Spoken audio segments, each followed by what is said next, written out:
यहाँ के एसडीएम ने अपने अधिकारों का वायलेशन किया है, आदर्श आचार संहिता इलेक्शन की उसका वायलेशन किया है।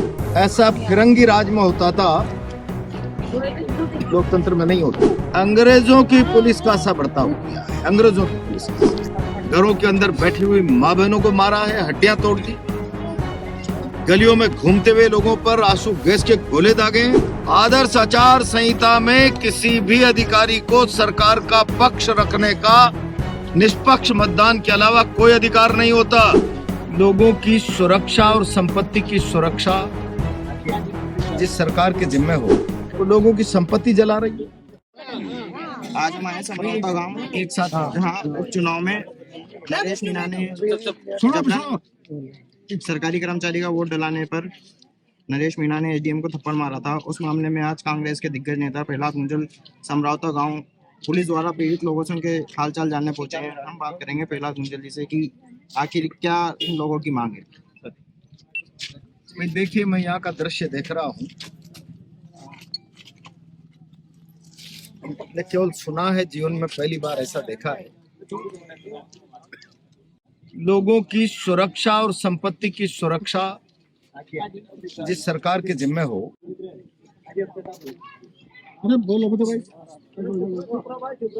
वो लोगों की संपत्ति जला रही है, लोगों के घरों में आगजनी कर रही है, तोड़फोड़ कर रही है। ऐसा फिरंगी राज में होता था, लोकतंत्र में नहीं होता।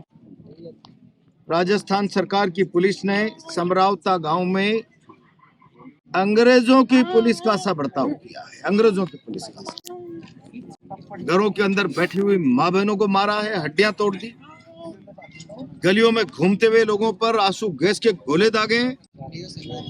लोगों के घरों के बाहर खड़ी हुई मोटरसाइकिल, कार, जीपों को जलाया है।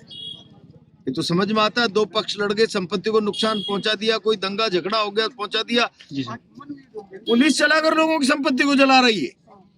मैंने ऐसा दृश्य कभी नहीं देखा। मैं इस कृत्य की घोर निंदा और आलोचना करता हूं। मुख्यमंत्री जी से और किरोड़ी लाल जी यहाँ आए थे, गृह मंत्री जी आए थे। मांग करता हूं, लोगों की जो संपत्ति का नुकसान हुआ है, घर तोड़ना, मकान जलाना, गाड़ी जलाना, फसल जलाना, अविलंब उसकी भरपाई करने के लिए सरकार को कदम उठाने चाहिए। दोषियों के खिलाफ कार्रवाई करनी चाहिए। और अभी जिनसे जबरदस्ती वोट डलाया, मैं सरकारी अधिकारी हूं, तुम सरकार के नौकर हो, वोट डालिए। आदर्श आचार संहिता में किसी भी अधिकारी को सरकार का पक्ष रखने का निष्पक्ष मतदान के अलावा कोई अधिकार नहीं होता। यहाँ के एसडीएम ने अपने अधिकारों का वायलेशन किया है, आदर्श आचार संहिता इलेक्शन की उसका वायलेशन किया है। अविलंब उसके खिलाफ भी कार्रवाई होनी चाहिए। मुझे एक माँ रोकर कहती है, मेरे बेटे को घर से पकड़ के ले गए। मैं हाथ पकड़ के कह रही हूँ, मेरे घर में हूँ, कहाँ जाएंगे? घर में से घसीट घसीट कर जिन लोगों को ले गए, बेगुनाहों के साथ न्याय होना चाहिए। सर, एक चीज गांव में लोगों से कहा है, मुझे समय दीजिए। सर, एक चीज मैं पूछना चाहूंगा, क्योंकि आज इस घटना को 14 से 15 दिन के आसपास हो चुके हैं। गांव के सभी लोग अभी इसी उम्मीद के साथ में बैठे हैं कि इतने सारे नेता लोग यहाँ पे आ गए, चाहे वो विपक्षी हो, चाहे वो पक्ष, किसी भी पक्ष के हो। लेकिन सर, आप क्या बोलना चाहोगे कि एक्चुअल में इनको न्याय मिलेगा ना सर? क्योंकि अभी तक कोई छाती ठोक कर 100% ये बोलने वाला कोई भी नहीं है कि मैं तुम्हें न्याय दिलाऊंगा। क्योंकि बहुत सारे ऐसे स्टूडेंट है सर, क्योंकि जिनके जो स्टूडेंटों के अभी से भविष्य के साथ में खिलवाड़ कर दिया गया है। मैंने गांव के लोगों को स्पष्ट कहा है, मुझे पार्टी में बात कर लेने दीजिए। जी सर। सरकार के प्रतिनिधि जो यहाँ आकर बात करके गए, मुझे उनसे बात कर लेने दीजिए। जी सर। आंखों पर पट्टी बांधकर नहीं बैठेंगे।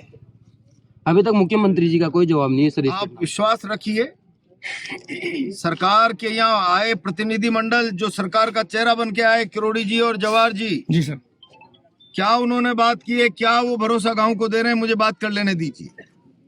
मेरी पार्टी के स्टैंड के बारे में भी मुझे बात कर लेने दीजिए। उसके बाद जरूरत पड़ी तो लोगों को न्याय दिलाने के लिए मैंने कहा है, मैं आऊंगा। पंच पटेलों को बुलाना एक बार, और फिर हम यहाँ पर कोई बड़ी महापंचायत कॉल करेंगे। सर एक क्वेश्चन हो रहा है मेरा। एक्चुअल में कांग्रेस पार्टी से ही जो हमारी जितने भी आसपास देवली उड़ेरा की जो जनता है उसने 2-2 3-3 बार MP MLA बना दिया, क्या उनका हक नहीं था लोगों के एक बार भी पूछने का?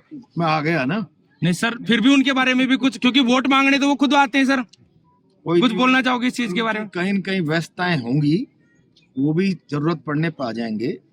मैं आ गया हूँ, मैं भी कांग्रेस का प्रतिनिधि हूँ।